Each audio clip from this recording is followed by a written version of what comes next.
मलिक के लिए बढ़ती हुई इतनी ज्यादा हेट के बाद उनकी बहन सुनीता ने आज बहुत बुरी तरीके से फटकार लगाई है ऐसे लोगों की जो हाथ धो के मलिक फैमिली के पीछे पड़ गए हैं। Hello hi, welcome back to my channel Earth Mom Dehradun. मैं हूं ज्योति और वेलकम है आप सभी का मेरे चैनल पे। चैनल में नए हैं तो मेक श्योर चैनल को सब्सक्राइब जरूर करें, वीडियो पसंद आई तो लाइक जरूर करें, कमेंट सेक्शन में कमेंट्स करके जरूर बताना कि आपको ये रिएक्शन वीडियो कैसा लगा और अपने पॉइंट ऑफ व्यू भी आप रिएक्शन के नीचे यानी कि वीडियो के नीचे कमेंट सेक्शन में लिख सकते हैं। तो जहां देखो वहां पे अरमान मलिक इस समय सबने बहुत इजी टारगेट समझ लिया है अरमान मलिक के ऊपर कि अगर कोई कंटेंट नहीं मिल रहा है तो अरमान मलिक के ऊपर कुछ भी आंख बंद करके एलिगेशन लगा लो, व्यूज भी आ जाएंगे और वीडियो सर्कुलेट भी हो जाएगी, कंटेंट सर्कुलेट भी हो जाएगा और सब के सब बहती गंगा में हाथ धो देंगे। मैं जानती हूँ कि बहुत सारे लोगों को अरमान के लिए मेरी कुछ चीजें अच्छी नहीं लग रही हैं। उन लोगों को शायद ये लग रहा है कि मैं अरमान मलिक का या उनकी फैमिली का सपोर्ट कर रही हूँ। तो आप लोग जाके जिस दिन से बिग बॉस शुरू हुआ है और उससे पहले भी जाके मेरी सारी वीडियो चेक कर सकते हो। मैंने एक बार भी उनको बिग बॉस के अंदर सपोर्ट करने को नहीं कहा, लेकिन जो चीजें मार्केट में आ रही हैं या लाई जा रही हैं, जिन चीजों के बारे में मुझे पता है, जो चीजें मैंने विटनेस करी हैं, अपने कानों से सुनी है, आंखों से देखी है, तो मैं कभी भी अपनी वीडियो में किसी भी झूठी चीज को हाँ और सच्ची चीज को ना नहीं कहूंगी। ठीक है, इस बात से हम सब अग्री करते हैं क्योंकि वो सबूत हमने देखे हैं कि यस, जो 3-4 एलिगेशन मेजर हैं वहां पे अरमान मलिक फॉल्ट में हैं, उनकी गलती है क्योंकि उन चीजों के सोशल मीडिया पे प्रूफ्स भी हैं। लेकिन जो चीजें सोशल मीडिया पे है नहीं, किसी को कुछ पता नहीं, उन चीजों के ऊपर सबके सब वीडियो छाप रहे हैं और इस कॉन्फिडेंस के साथ छाप रहे हैं जैसे उन्होंने पूरा इन्वेस्टिगेशन करके अरमान मलिक को उस चीज में बिल्कुल कल्प्रिट ठहरा दिया हो। अब आपको मैं ये भी बताऊंगी कि जिस दिन अरमान मलिक घर से बाहर आ गए ना, इनमें से 50% वीडियोस ना उसी दिन हाइड हो जाएंगी। पूछिए क्यों? क्योंकि अभी वो घर के अंदर हैं, फैमिली ऑलरेडी डिप्रेस, स्ट्रेस और बहुत ज्यादा परेशान है। तो पता है कि इस वक्त ऐसी अफवाहों के लिए वो लोग शायद कोई एक्शन ना ले पाए। लेकिन जब अरमान मलिक घर से बाहर आएंगे ना, तो ये जितनी अफवाहें उनके लिए हुई, जितना उनको डिफेम करने की कोशिश की गई झूठे एलिगेशंस पे, डेफिनेटली वो इस एक चीज पे जरूर एक्शन लेंगे और उन्हें लेना भी चाहिए। रीजन बिहाइंड कि कोई बंदा बिग बॉस के घर के अंदर है और आप इस चीज को बहुत अच्छे से जानते हो कि उसको बाहर की कोई भी खबर अंदर नहीं पहुंच रही है, तो इसका मतलब ये नहीं है कि आप उसके लिए झूठी अफवाहें फैलानी शुरू कर दो। जैसे कि मैंने बोला कि अगर 50% बातें बिल्कुल सच हैं तो यकीन मानो कि 50% बातें बिल्कुल झूठी हैं और उन्हीं झूठी बातों की वजह से अरमान मलिक की फैमिली का रिएक्शन भी आया है। जहां पे सबसे पहले रिएक्ट किया था पायल ने, फिर सपना ने, फिर कृतिका के पेरेंट्स ने और अब सुनीता ने, यानी कि जो अरमान मलिक की सबसे बड़ी बहन है। हर किसी परिवार वाले को बुरा लगता है जब उसको दिखे कि एक बंदे के पीछे सारी दुनिया पड़ गई है। ये बंदा जब घर के बाहर था तब ये बंदा किसी को इतना बुरा नहीं लगता था, लेकिन जैसे ही ये बंदा बिग बॉस के घर के अंदर गया तब ये बंदा सारी मीडिया को, सारे स्ट्रॉलर्स को, सारे रोस्टर्स को, सबको अचानक से इतना बुरा लगने लगा। वो बुरा नहीं लगने लगा, एक्चुअली उस टॉपिक पे व्यूज बहुत अच्छे आ रहे हैं। तो सब सोच रहे हैं कि एक के आड़ में एक, चलो हम भी इसमें बना ले, चलो हम भी इसमें बना ले, नो मैटर कि सच है या झूठ है। लेकिन सच्चा इंसान वही होता है जो भेड़ चाल का हिस्सा नहीं बनता, जो ऑडियंस को सच और झूठ को झूठ बोलने की हिम्मत रखता है। इस वक्त एक सरदार जी की वीडियो वायरल हो रही है, बहुत सारे न्यूज चैनल ने उनको सपोर्ट करा, उनके लिए वीडियो बनाई, उनसे बात कर रहे हैं, लेकिन किसी ने भी ये नहीं बोला कि आपके पास क्या सबूत है, आपके पास क्या प्रूफ है। आपने जो बात बोली हम उन बातों पे वर्बली कैसे विश्वास करें? क्या किसी ने उनसे इस प्रूफ की डिमांड करी? अब यहीं पे कंपैरिजन करती हूँ कि शिवानी का बॉयफ्रेंड, जैसे ही शिवानी का बॉयफ्रेंड सामने आया सब ने बोला ये झूठा है, ये झूठा है, ये झूठा है, जबकि वो बंदा बोलने को और प्रूफ दिखाने को तैयार है। इतने कॉन्फिडेंस के साथ बोल रहा है कि मेरी एक बातों में सच्चाई है, मैं प्रूफ दिखा दूंगा। अब देखिए कि दोनों जगह पे कितनी ज्यादा हिपोक्रेसी है कि एक सरदार जी जिससे एक क्रॉस क्वेश्चन तक नहीं किया गया कि तुमने बहुत आसानी से बता दिया, कोई कैसा इतना क्रूअल हो सकता है कि किसी को भूखा प्यासा बिना पैसे दिए हुए घर से निकाल दे, जबकि वो एक पब्लिक फिगर है।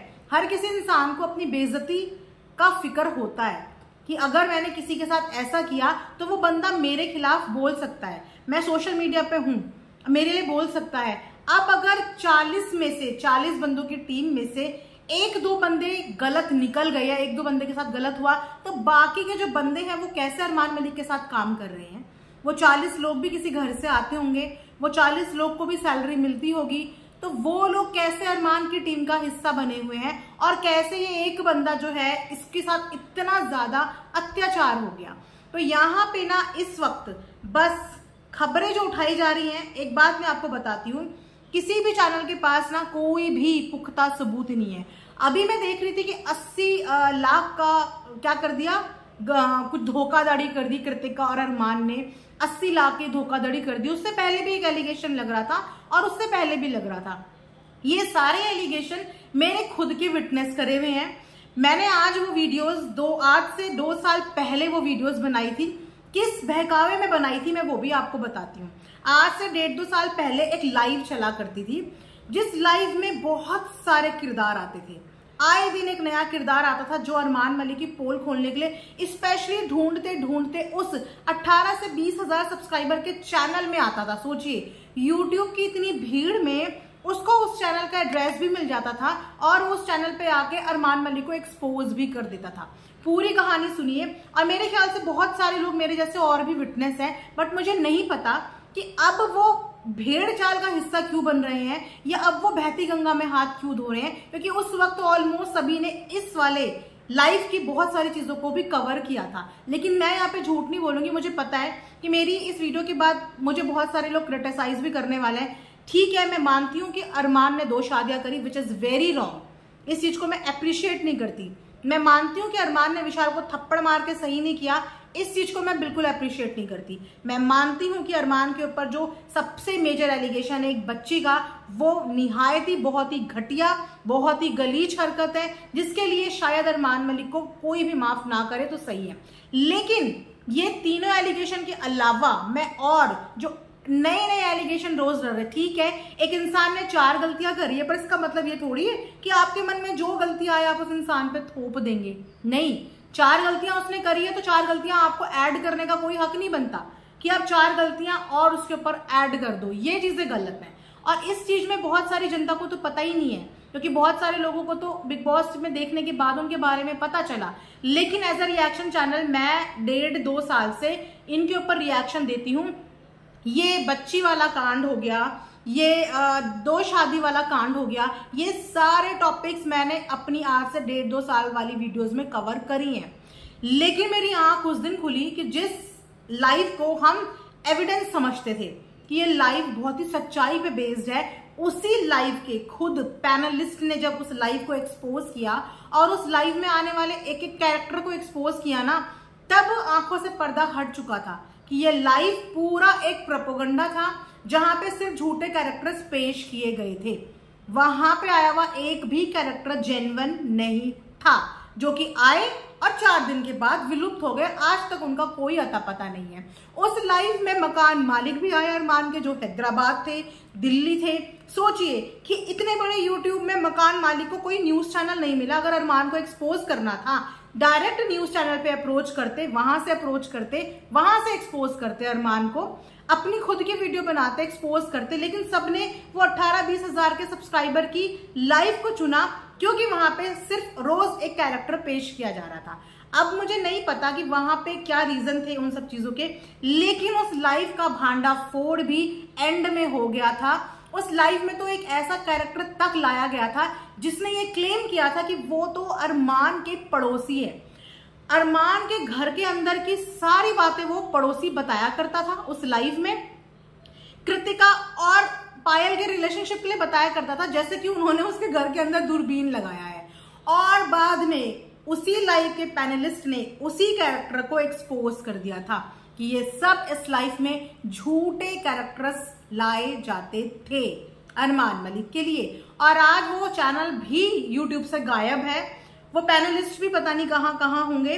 लेकिन डेफिनेटली वो पैनलिस्ट अगर ये वीडियो देख रहे होंगे तो उन्हें पता है कि किस तरीके से उस लाइव में ये गंदा डर्टी गेम शुरू हुआ था और किस लेवल तक ये गेम गया था, क्योंकि उन लोगों ने खुद उस लाइव का बहिष्कार करा था, खुद के उनके पैनलिस्ट ने। और और अच्छा खासा वहां पे आए हुए एक एक कैरेक्टर को एक्सपोज भी किया था। क्योंकि ये सारी चीजें मेरे सामने हुई, ये सारी चीजें मैंने देखी हैं, इसीलिए जो नई जनता है जिन्हें नहीं पता इतना सब कुछ प्रीवियसली, मैं उनको बता रही हूँ कि इस वक्त मैक्सिमम मीडिया चैनल्स में जो रिकॉर्डिंग के नाम पे आपको प्रूफ्स दिखा रहे हैं ना, वो सरासर फेक प्रूफ्स हैं। वो सारे प्रूफ्स उसी 1.5-2 साल पुरानी एक लड़की की जो इंडिया की रहने वाली भी नहीं है, उसके चैनल से उठाई हुई लाइव्स की रिकॉर्डिंग है। वो कोई असली रिकॉर्डिंग नहीं है। ना तो पड़ोसी कोई असली था, ना तो लैंडलॉर्ड कोई असली था। और जिसका नाम सुमित्रा के नाम की रिकॉर्डिंग चली कि देखिए सुमित्रा और अरमान की कैसे बात हो रही है, वो सुमित्रा है ही नहीं। क्योंकि वो भी सब मैंने आज से 1.5-2 साल पहले उस लाइव में सुन लिया था। मैं बता रही थी कि एक टाइम के लिए मैं गुमराह हुई थी और मैंने भी बहुत वीडियोस बनाई थी। आज भी मेरे चैनल पे वो वीडियोस पड़ी होंगी नीचे, बहुत जाके आप नीचे देखोगे तो। लेकिन जब उस लाइव वाली बंदी का भांडाफोड़ हुआ और जो पैनलिस्ट में 4-5 लोग जो कभी अपनी शक्ल नहीं दिखाते थे, अपनी आइडेंटिटी नहीं बताते थे, उन लोगों ने जब भांडा फोड़ा तो पता चला कि यहाँ पे आया हुआ हर एक कैरेक्टर नकली था, हर एक रिकॉर्डिंग नकली थी। तो बाकी के जो आप लोग इस समय सुन रहे हो ना मीडिया में 80 लाख का घमंड घोटाला कर दिया, एक बात बताओ, क्या आपको इतना ही विश्वास है अपने लॉ पे? आपको लगता है कि आज की डेट में कोई इतना तगड़ा क्रिमिनल और फ्रॉड बंदा सोशल मीडिया पे 12-15 मिलियन का चैनल चला रहा हो और उसको कोई एक बार भी धमकाने ना आया हो, इसको एक्सपोज करने ना आया हो? आज ही क्यों बिग बॉस में जाने के बाद ही क्यों एक्सपोज हो रहा है वो?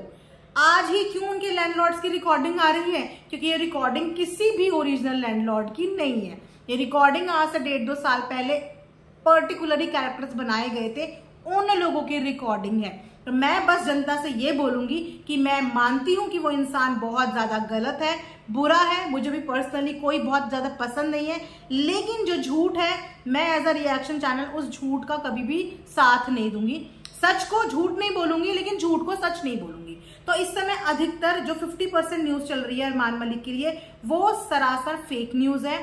और इस न्यूज को फेक मैं इसीलिए बोल रही हूँ क्योंकि मुझे बहुत अच्छे से ये न्यूज का सोर्स, ये रिकॉर्डिंग का सोर्स पता है। बाकी लोगों को भी पता है, वो अलग बात है कि अभी कोई फ्रंट फुट पे नहीं आएगा। अभी सब अरमान की बुराइयां कर रहे हैं, लेकिन मैं ये भी बता रही हूँ कि जिस दिन अरमान बिग बॉस के घर से बाहर आया, उस दिन आपको इसमें से मैक्सिमम वीडियोस हाइड और प्राइवेट नजर आएंगी। तो अभी जिसको जो झूठ फैलाना है फैला लो, क्योंकि बोलते हैं ना कि जब कोई इंसान मर रहा हो तो उसे और मारने की तैयारी। अरे ये तो 4 तो बहुत कम है, 8 और लगाते हैं। अरे कल एक मैं और लगाता हूँ। अरे लाइव में एक बात और हुई थी, लेके आता हूँ लाइव की रिकॉर्डिंग, वो भी चलाता हूँ, व्यूज आएंगे, अपना क्या है। जाने दो सामने वाले को जितना डिप्रेशन में जा रहा है, मरने दो, बीवियां मर रही है, अरे परेशान होने दो, 4 बच्चे क्या है, 1-1.5 साल के तो है, होने दो, उन्हें जो हो रहा है होने दो, परिवार बर्बाद हो रहा है, हमारा क्या, हमें तो एक्सपोज करना है। ना तो उसे एक्सपोज करके किसी को कुछ मिल रहा है, ना तो कुछ तब कर पाए थे 2 साल पहले, जस्टिस जस्टिस जस्टिस का मोर्चा निकाला, ना तो तब कुछ प्रूफ कर पाए, ना अब कुछ प्रूफ कर पाएंगे। लेकिन हाँ, एक चीज जरूर कर देंगे कि उस परिवार को इतना परेशान, इतना मजबूर कर देंगे कि वो परिवार जरूर बर्बाद हो जाएगा। तो आप में और किसी क्रिमिनल में फिर कोई भी फर्क नहीं रह जाएगा, क्योंकि आप यहाँ पे कहीं ना कहीं इंसानियत को भूल रहे हो। अगर किसी इंसान ने गलती करी है तो उसकी सजा उसको मिलेगी, डेफिनेटली मिलेगी, भगवान से भी मिलेगी, पुलिस से भी मिलेगी, प्रशासन से भी मिलेगी। लेकिन जो गलती किसी इंसान ने नहीं करी है, आपको इंसानियत यही सिखाते कि आप झूठ मत बोलो। किसी भी चक्कर में आपकी मेरे को गालियां पड़ जाएंगी, ऑडियंस मुझे ऐसा बोलेगी, झूठ मत बोलो। अगर वो इंसान आज 100 गालियां खा रहा है ना, तो वो अपनी गलती से खा रहा है। लेकिन झूठ की वजह से और आपकी वजह से अगर 100 गालियां उसे झूठ पड़ रही हैं, तो फिर तो पाप के भागी आप भी बन रहे हो। और इंसानियत हमें ये नहीं सिखाती है। तो मैं बिल्कुल भी झूठ नहीं बोलूंगी। जो अरमान ने किया वो डंके की चोट पे किया इसने, ये है ऐसा। लेकिन जो अरमान ने नहीं किया, उस चीज के लिए मैं सपोर्ट भी नहीं करूंगी और ये नहीं बोलूंगी हाँ देखो आज न्यूज चैनल में ये न्यूज चलाई, देखिए आज ये कॉल रिकॉर्डिंग आई, क्योंकि ये सारी कॉल रिकॉर्डिंग मैंने, बहुत सारे लोग आज से 2 साल पहले देख चुके थे। वो लोग हिपोक्रेसी का हिस्सा बन सकते हैं। सॉरी, मैं इस हिपोक्रेसी का हिस्सा नहीं बन सकती और ना मैं बनूंगी, क्योंकि सामने वाला कितना भी गलत हो, कितना भी क्रिमिनल हो, लेकिन मैं नहीं हूं। मैं एक इंसान हूं और मैं झूठ नहीं बोलूंगी, सच को सच बोलूंगी, लेकिन झूठ को सच नहीं बोलूंगी।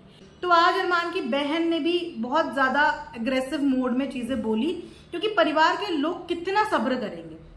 अपनी हर बार गलती के लिए वो माफी मांग चुके हैं, हर चीज के लिए माफी मांग रहे हैं। ठीक है, कुछ गलतियों की माफी नहीं है और शायद हो भी नहीं सकती, लेकिन एक की गलती की सजा आप बाकी के मासूम लोगों को नहीं दे सकते। एक गलती की सजा आप उस पर 100 झूठे आरोप लगा के नहीं दे सकते। तो इसका मतलब कि आप भी झूठे हुए, आप भी उसी कैटेगरी में हुए। किसी को किसी की गलती के लिए 100 गालियां दे दो, लेकिन जो गलती उसने नहीं करी है उसके लिए अगर आप उसे एक गाली भी दे रहे हो ना, तो वो फिर आप अपने कर्म में गलत ऐड कर रहे हो। गलती पे 100 गालियां दो, जिस चीज का आपको पता है कि हाँ यहाँ पे अरमान गलत है, वहां पे 100 गालियां दो वहां पे आप। लेकिन जो जहां पे अरमान गलत नहीं है और अगर आपके मुंह से गलती से भी एक गाली निकल गई, तो सोचिए कि आपने अपने कर्म खराब कर ली, क्योंकि वो उसने नहीं किया था और जाने अनजाने आपने उसको उसकी बिना किसी गलती के इतना कुछ बोल दिया। तो बस मैं यहाँ पे ये बताना चाहती हूँ कि 50% बातें सही हैं, लेकिन 50% बातें सिर्फ और सिर्फ अफवाह हैं। आप मेरे चैनल पे जाके आज से 1.5-2 साल पुरानी वीडियोस देख सकते हो, जहां पे एक वक्त के लिए हमें भी ये लगा था कि ये सच्चाई है, लेकिन धीरे धीरे धीरे धीरे जब वो चैनल एक्सपोज हुआ, उस चैनल में आया हुआ एक एक कैरेक्टर एक्सपोज हुआ, तो पता चला कि इस चैनल में आया हुआ हर एक बंदा सिर्फ और सिर्फ झूठा था, सिर्फ और सिर्फ क्रिएट करा हुआ था। अगर एक लैंडलॉर्ड एक लाइव में आने की हिम्मत कर सकता है, तो कोई भी लैंडलॉर्ड 80 लाख रुपए के लिए मीडिया में जाने की हिम्मत भी कर सकता है।